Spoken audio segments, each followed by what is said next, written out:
Guys, अगर तुम सच में आज कुछ अच्छा देखना चाहते हो तो ये वीडियो स्किप मत करना। हाँ, ये वीडियो शुरू के थोड़े से बोरिंग हो सकती है, पर आगे तुम्हें सच में काफी ज्यादा मजा आने वाला है। और हाँ, चैनल पे नए हो तो चैनल को सब्सक्राइब और वीडियो को लाइक कर देना। तो वीडियो को स्टार्ट करते हैं। पिछले एपिसोड में हमने देखा था कि खुद के बचने के लिए मुजान ने एक आदमी को डीमन में बदल दिया था। हम देखते हैं वो आदमी अपनी बीवी पर हमला कर देता है और उसे काट लेता है, पर तभी तांजीरो जाकर उस डीमन बने आदमी के मुंह में कपड़ा डाल देता है। उस औरत से कहता है अपने जख्मों पर कपड़ा बांधो और उसे जोर से दबाओ। हम देखते हैं वो डीमन खुद को तांजीरो से छुड़वाने की कोशिश करता है, पर तांजीरो उस पर चढ़कर उसे अच्छी तरह पकड़ लेता है। तांजीरो अपने मन में सोचता है यह आदमी बस एक आदमी था, पर मुजान के जख्म करते ही इसका ये हाल हो गया। हम देखते हैं मुजान की बेटी जो कि काफी ज्यादा ये सब देखकर डर रही होती है। मुजान कहता है तुम ठीक तो हो ना, चलो यहाँ से चलते हैं। और वो लोग जाने लगते हैं। तांजीरो उसे जाता हुआ देखकर सोचता है मैं इस आदमी को अकेला छोड़कर नहीं जा सकता, और फिर मुजान से चिल्लाता हुआ कहता है काबुत्सुकी मुजान, तुम चाहे जहाँ भी छुप जाओ, मैं तुम्हारा पीछा नहीं छोड़ूंगा।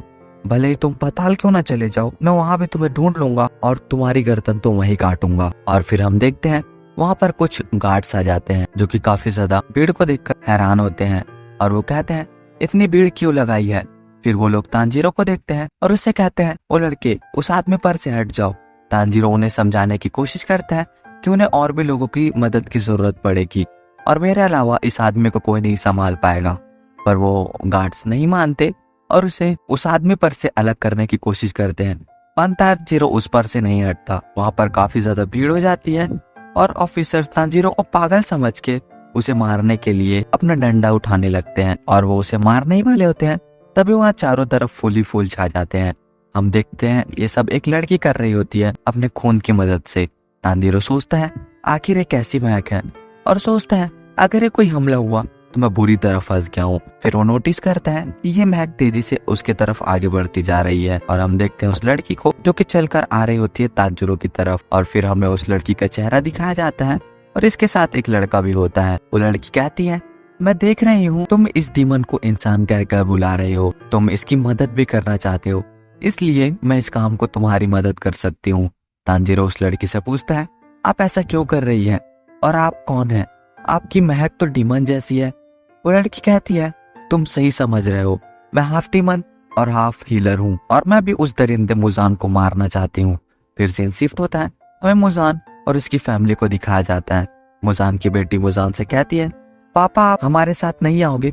मुजान कहता है मुझे एक जरूरी काम है, इसलिए मुझे वहां जाना होगा, और अपने फैमिली को घर भेज देता है।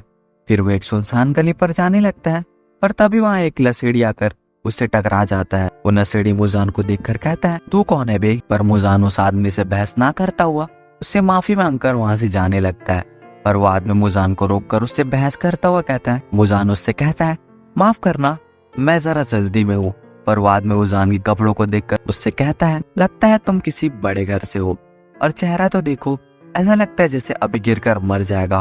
पर मरने वाली बात सुनकर मुजान को काफी ज्यादा गुस्सा आ जाता है और उस आदमी को एक पंच मारता है।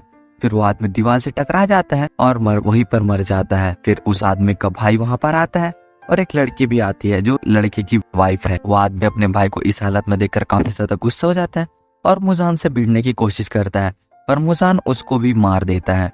उस आदमी को मारने के बाद मुजान अपने दोनों डीमन को वहां पर बुलाता है और उन्हें ऑर्डर देता है कान में हाना फुदा पहले लड़के का सर काटकर मेरे सामने लाओ। वो डीमंस कहते हैं ठीक है जैसा आप कहें, और फिर वहां से चले जाते हैं। फिर हम देखते हैं मुजान काफी ज्यादा डरा हुआ होता है और किसी को याद कर रहा होता है, और उस आदमी ने भी तांजीरो के जैसे सेम इयररिंग्स पहनी होती है। फिर सीन शिफ्ट होता है, हमें उसी नूडल वाले आदमी और तांजीरो को दिखाया जाता है। वो आदमी कहता है तुम्हें मेरे पैसे नहीं दिए कोई बात नहीं, पर तुमने उसे ना खाकर उसका अपमान किया है, मैं तुम्हें माफ नहीं करूंगा।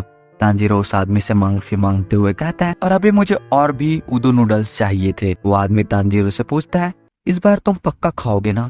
तांजीरो कहता है हाँ। फिर वो आदमी नजुको से कहता है अरे लड़की, अगर तुम्हें मोरे नूडल खाने हैं तो इस बांस के मास्क को उतारो और चॉपस्टिक पकड़ो।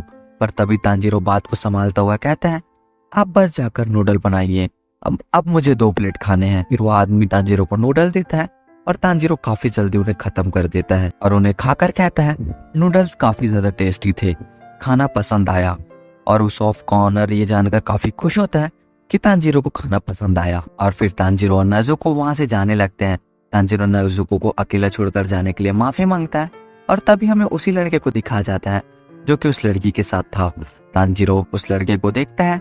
वो लड़का कहता है, मुझे तुम्हें साथ लाने का ऑर्डर दिया गया है तो तुम्हें इसी वक्त मेरे साथ चलना होगा।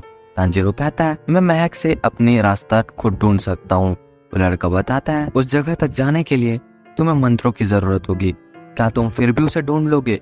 फिर वो लड़का तांजीरो से पूछता है, क्या तुम्हारे साथ ये लड़की जो है वो डीमन है? मुझे इससे चिढ़ हो रही है। तांजीरो को लगता है कि लड़का नेजुको को बदसूरत कह रहा है और वो उसके ऊपर गुस्सा करने लगता है। और फिर वो लोग एक सुनसान रास्ते पर पहुंच जाते हैं। फिर वो लड़का दीवार के सामने आकर रुक जाता है और दीवार के अंदर चला जाता है। दरअसल यहाँ पर एक खुफिया दरवाजा है। फिर तांजीरो और नेजुको भी वहाँ अंदर चले जाते हैं और वहां जाकर तांजीरो ये देखकर काफी ज्यादा हैरान होता है कि खुफिया दरवाजे के अंदर भी इतना बड़ा घर है। फिर वो लोग उस घर के अंदर जाने लगते हैं। वो लड़का कहता है, अगर अंदर जाओ तो वहाँ सभी लोगों से तमीज से बात करना। वो कहता है, तुम जियो या मरो इससे मुझे कोई फर्क नहीं पड़ता, उनका हुक्म था इसलिए मैंने तुम्हें अपना साथ लाया। फिर सीन शिफ्ट होता है। हमें सभी लोगों को उसी हीलर लड़की के पास दिखाया जाता है। तांजीरो जाकर कहता है, माफ कीजिएगा, मैंने सब कुछ आप पर छोड़ दिया और वहां से चला गया। और फिर डीमन बने आदमी के बारे में पूछने लगता है। वो लड़की कहती है, उस औरत की अभी तबीयत ठीक है पर मुझे उस आदमी के लिए बुरा लग रहा है। तांजीरो उस लड़की से पूछता है, क्या आपको इलाज करते वक्त तकलीफ नहीं होगी? वो लड़का तांजीरो को मारता हुआ कहता है, तुम्हें आखिर क्या लगता है इलाज करते समय लोगों को खून देखकर हमारे मुंह में भी लालच आता होगा? तांजीरो कहता है, इस बात के लिए मैं माफी चाहता हूँ। वो लड़की कहती है, वो हमारे मेहमान हैं, उन पर हाथ क्यों उठा रहे हो? फिर वो लड़की तांजीरो को अपने नाम बताती है कि मैं एक हीलर हूँ, मेरा नाम नमायु है और इस लड़के का नाम है युशिरो। उम्मीद है आप दोनों की खूब जमेगी।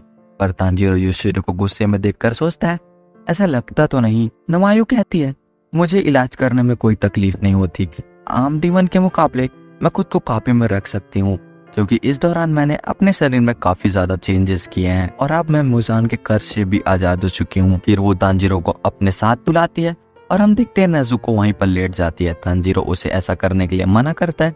नमायु कहती है, कोई बात नहीं, तुम आराम कर सकती हो। फिर नमायु तांजीरो को बताती है, हमने खुद पर कई सारे बदलाव किए हैं, हम इंसानों को बिना खाए भी जिंदा रह सकते हैं, इंसान के खून की कुछ बूंदे हमारे लिए काफी होती है। तांजीरो पूछता है, क्या आप इंसानों का खून पीती है? नमायु कहती है, शायद तुम्हें ये सुनकर अच्छा नहीं लगेगा पर हम लोगों से ब्लड डोनेशन के नाम पर खून लेते हैं जिससे हम उन्हें बिना नुकसाए भी जिंदा रह सकते हैं। तांजीरो अपने मन में सोचता है, अच्छा तो ये बात है, इसलिए इनसे बाकी डीमन जैसे महक नहीं आती पर फिर भी इन्हें इंसानों के खून की जरूरत है और अगर ऐसा है तो नेजुको को भी इसकी जरूरत होगी। नमायु बताती है, युशिरो तो और भी कम खून में अपना गुजारा कर लेता है और इसके लिए और इसको डीमन बनाने में भी मेरा ही हाथ है। तांजीरो कहता है, क्या आपने इसे डीमन बनाया है? मगर क्यों? नमायु कहती है, हाँ तुमने सही सुना और बताती है कि मुजान के अलावा और कोई भी डीमन नहीं बना सकता और ये बात सच भी है क्योंकि 200 साल की मेहनत के बाद मैं बस एक ही डीमन बना पाई, वो भी युशिरो को। तांजीरो चौंकता हुआ कहता है, क्या आपको डीमन बनाने में 200 साल लग गए फिर भी आप बस एक ही डीमन बना पाई? तो फिर आपकी उम्र कितनी है? युशिरो तांजीरो को पीठ पर मुक्का मारते हुए कहता है, लड़कियों की उम्र नहीं पूछते बेवकूफ। फिर नमायु युशिरो को डांटते हुए कहती है, अगर तुमने दोबारा उन्हें मारा तो तुम्हें सजा मिलेगी। और फिर युशिरो अपने जगह पर बैठ जाता है और अपने मन में सोचता है, ये गुस्से में भी कितनी सुंदर लगती हैं। और नमायु तांजीरो को कहती है, तुम्हें एक बात मैं साफ साफ बताना चाहती हूँ, मेरा मकसद डीमंस की संख्या बढ़ाना बिल्कुल नहीं है, लेकिन जो लोग मौत के करीब होते हैं या फिर जिन्हें गहरी चोट लगी होती है मैं सिर्फ उन्हें ही बचाती हूँ और उस समय भी मैं उन लोगों से पूछती हूँ क्या वो लोग डीमन बनकर जिंदा रहना चाहेंगे, उसके बाद ही मैं उनका इलाज करती हूँ। फिर तांजीरो अपने आंखों को बंद करते हुए अपने स्मेलिंग एबिलिटी का यूज करता है और कहता है, इनकी महक में मुझे छल कपट या गलत मकसद नहीं लग रहा, मैं इन पर विश्वास कर सकता हूँ। और फिर तांजीरो नमायु से पूछता है, डीमन बने इंसान को वापस इंसान कैसे बनाए? और इसमें एक लड़का है और एक लड़की, उसमें से जो लड़का वाला डीमन होता है वो अपनी एबिलिटी का यूज करके तांजीरो को पता लगा रहा होता है। वो लड़की डीमन से पूछती है, क्या तुम्हें उसके निशान मिले? लड़का वाला डीमन कहता है, हाँ मुझे उन लोगों के निशान मिले वो इसी रास्ते से आगे चलकर मुड़े हैं और वो एक नहीं बल्कि 3 लोग हैं और उनके साथ एक बड़ा सा बक्सा भी है। फिर सीन वापस से तांजीरो की तरफ शिफ्ट होता है। नमायो तांजीरो के सवाल का जवाब देते हुए कहती है डीमन को इंसान बनाने का रास्ता है। और ये बात सुनकर तांजीरो काफी ज्यादा एक्साइटेड हो जाता है और उसकी तरफ दौड़कर जाने लगता है, पर योशिरो उसे उठाकर पटक देता है और कहता है नमायो सान से दूर रहो। और ये देखकर नमायो गुस्सा हो जाती है और फिर से योशिरो को डांटती है। और फिर योशिरो उसे कहता है मैं बस उसे उसकी जगह दिखा रहा था, मेरा मकसद उसे चोट पहुंचाना नहीं था। नमायो कहती है फिर भी ये सही नहीं है। फिर तांजीरो नमायो से इलाज पूछता है। नमायो कहती है इस दुनिया में ऐसी कोई बीमारी नहीं जिसका इलाज ना बना हो। इस समय तो मैं नेज़ुको का इलाज नहीं कर सकती, पर एक दिन ये मुमकिन होगा।